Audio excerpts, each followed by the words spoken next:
Hey everybody, welcome once more to Nose in the Book, a Bible reading commentary with me, your host, Pastor Justin Van Reed. So great to have you with me as we take a look at four more chapters from the Word of God today. We have before us from Ruth chapter 2 in the book of Acts. We're up to chapter 27. We've got just one more chapter to go after this. In Jeremiah, we're up to chapter 37. And then last, we're going to take a look at Psalm 10. So please, if you have any questions about anything that you read, feel free to ask away, and I'll do my best to answer those best I can. But otherwise, here's kind of a summary of what we've got in our text for today. Ruth chapter 2 finds Ruth back in Bethlehem living with Naomi, her mother-in-law. And one day, um, Ruth goes out into the harvest fields. Remember, it's that time of year to pick basically the leftovers. So, according to the law of Moses, any grain that was left behind during the harvest, it was supposed to go to the poor, basically. And so Ruth goes to collect this grain behind the harvesters, whatever's dropped. And great line here, verse 3, as it happened. In other words, oh, it just so happened to be a coincidence that she finds herself working in a field that belonged to Boaz, a relative of her father-in-law, Elimelech. So a family member, a close relative. And while she's there, Boaz shows up and asks his men, "Who's this woman over here?" And they explain that this is Ruth. And Boaz tells her to stay in the field. And then you have this very significant verse 12 here. He says, "May the Lord, the God of Israel, under whose wings you have come to take refuge, reward you fully for what you have done." So Boaz recognizes that Ruth has come under the wings, the protecting wings of the God of Israel, that she is taking refuge in him. This is a wise thing for her to do. So he's going to just give her an abundance of food. And by basically having his harvesters drop some good stuff and not bother her, right? That's a key thing. Nobody bother her, nobody harass her. And so she goes home, and Naomi's like, whoa, how did you get so much food? Apparently, this whole model of just picking up the leftovers wasn't usually that lucrative, but Ruth comes home with quite the basket. And so she explains, about Boaz. And so Naomi says, this is a close relative, a kinsman redeemer. You go back and stay in his field just as he has instructed you. So that's what we have here, Ruth chapter 2. All right, then moving to Acts chapter 27. And so the time comes now after Paul's various appearances before different officials, different trials that he has, and different opportunities to present his testimony. Now off for Rome, he sets sail, and we get here initially a travel log of his sailing.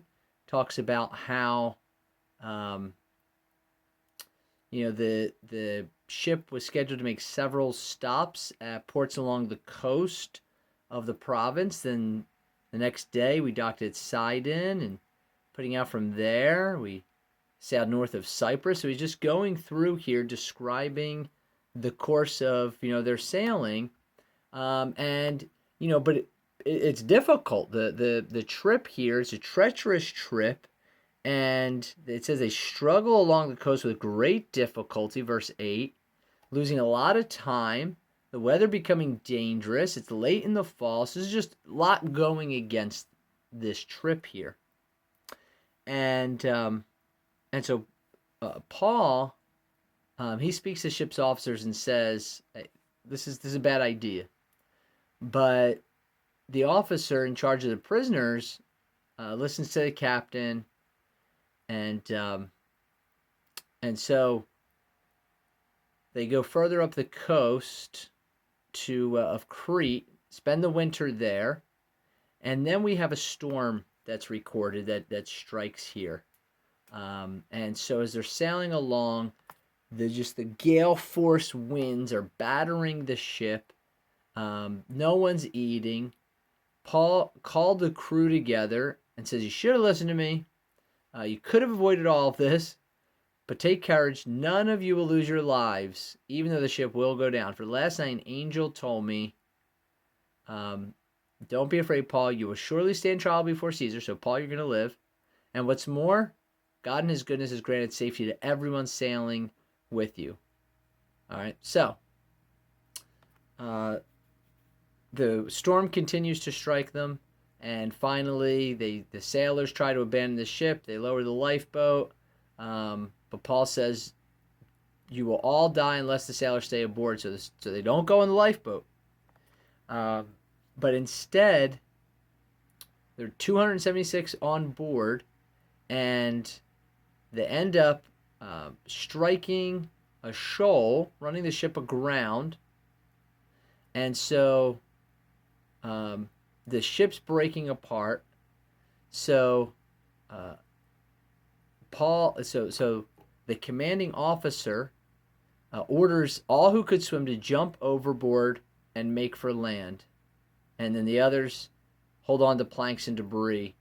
And it says, so everyone escaped safely to shore, just as God had said to Paul. So that's Acts chapter 27. There's a fascinating travelogue and storm record of Paul in the midst of this storm and shipwreck. All right, Jeremiah 37, and we have a new king that Jeremiah is now, during the reign of. It's Zedekiah, appointed by King Nebuchadnezzar. But here we have, second verse, same as the first, no difference really going on here. Zedekiah doesn't listen to Jeremiah, right? Jeremiah comes, Zedekiah, here's what's going to happen. Babylon's coming, Nebuchadnezzar's coming. Zedekiah doesn't listen, but he still does kind of respect Jeremiah, so he asks Jeremiah to pray.